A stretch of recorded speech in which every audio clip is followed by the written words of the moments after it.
Welcome back to Flex on Clash of Clans. Here we go. I have done this video a million times and hopefully we nail it this time.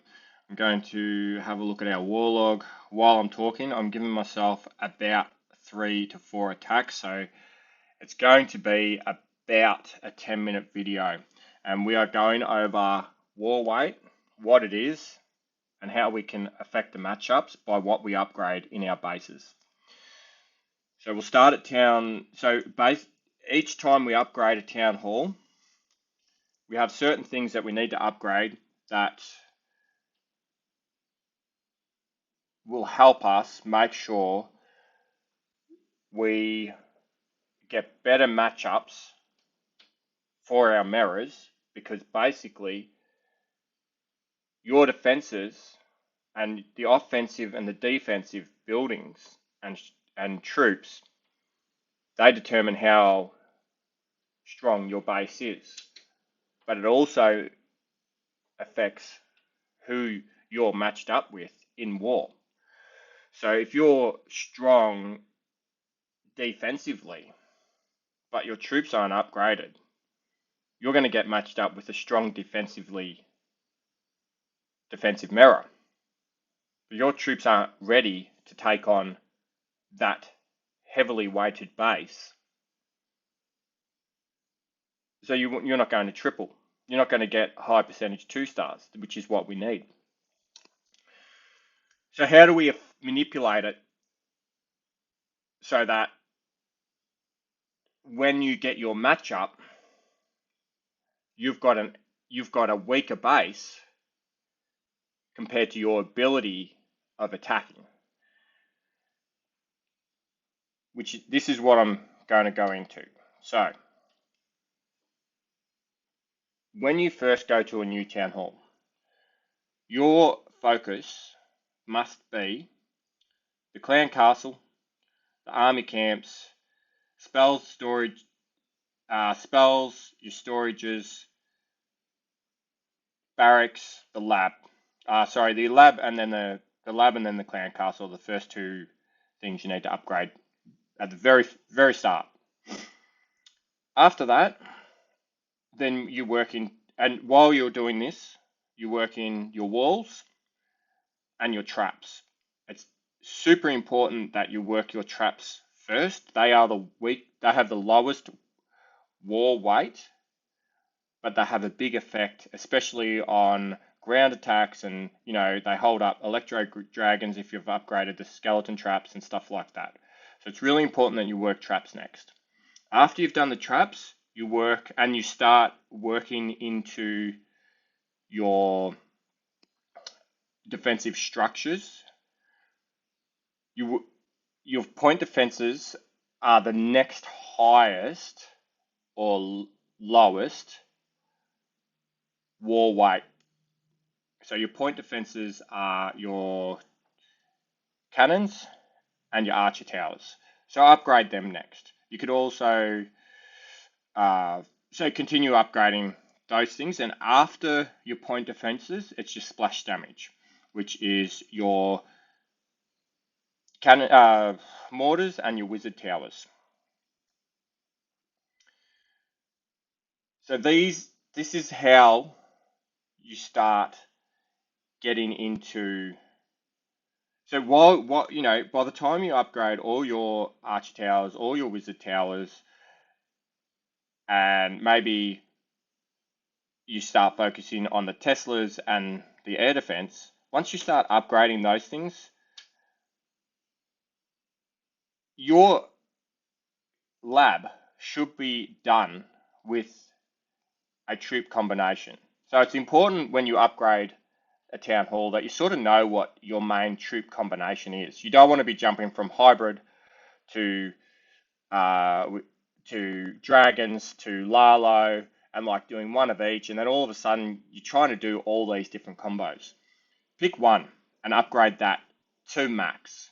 So I like to use Lalo, so I'll upgrade the healers, the balloons, and the hounds.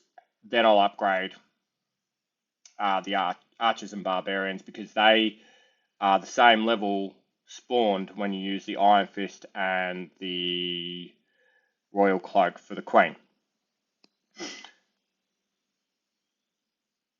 Then, after you've done your splash damage defenses, then you can start working on your Expos, your Infernos, your Eagle, and your scatter shots. So that's the basic lineup of defensive upgrades. Expos might be done, sorry, not Expos, but your Teslas might be done after your point defenses. I used to do the Teslas and traps the first thing, but after doing a little bit of study, the Teslas are actually quite heavy in war weight, so I have changed that personally. So let's get into a couple of specifics. If you're moving from, we've already seen Buster attack, we don't need to see him again. We will go to Jambi. All right, so after Town Hall 12, you move into Town Hall 13, obviously. No shit, Sherlock. So as you move into Town Hall 13, you get a couple of new defenses, which are the scatter shots.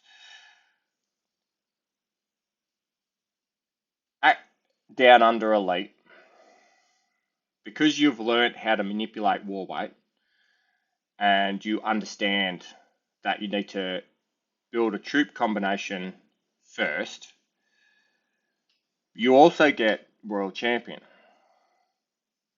So you could upgrade your Royal Champion, and I suggest to get him to level 15 before you get your scatter shots.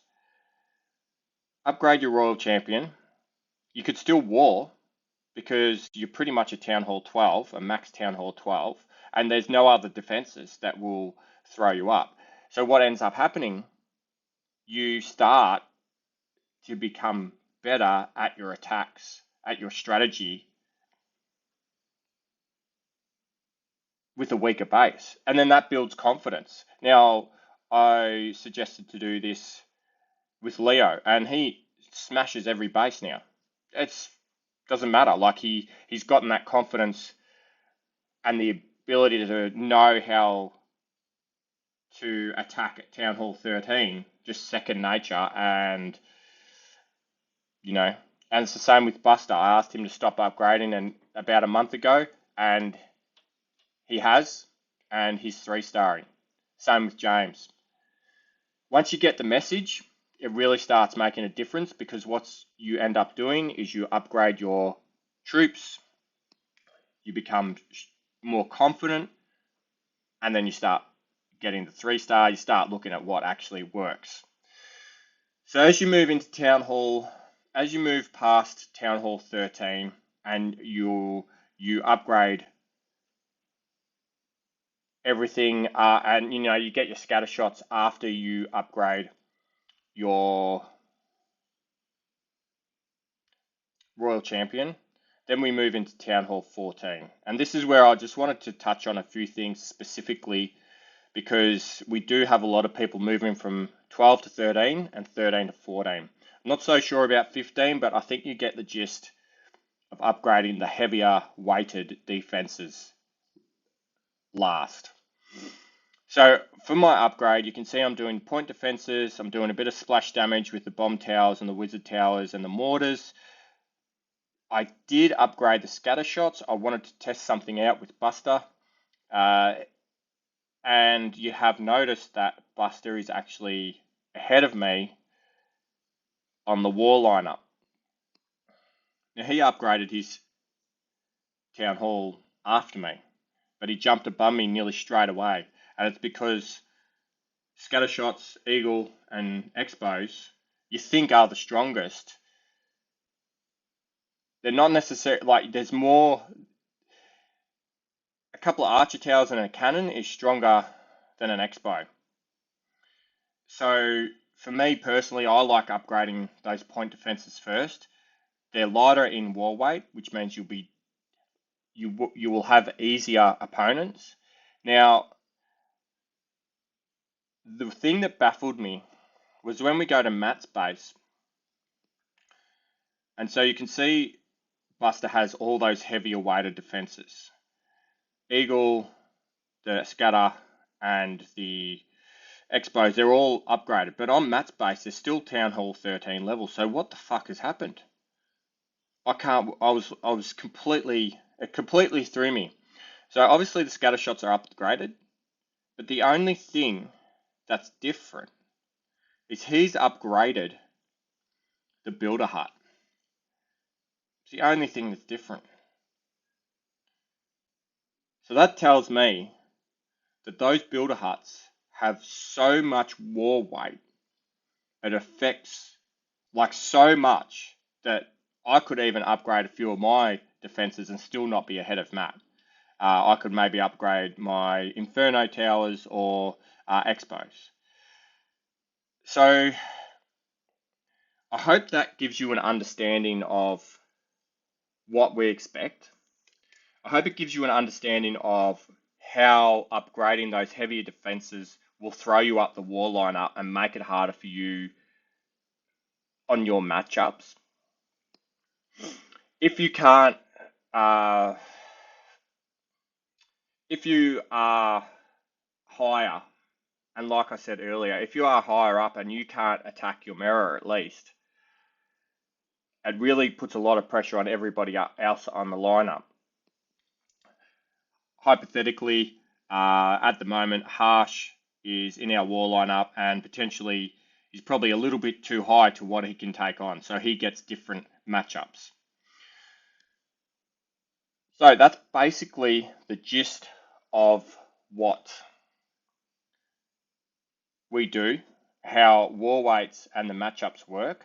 I wanted to quickly go over what happened with Buster and James and specifically Leo. It does make a difference. Continue upgrading. If you've got any questions, definitely ask me. Focus on your storages and those sorts of things. Get the base. Make it harder for people to get through the base. It'll take longer. But yeah, any questions, definitely ask me and we'll make sure we continue winning wars and keep killing it. Thanks, guys.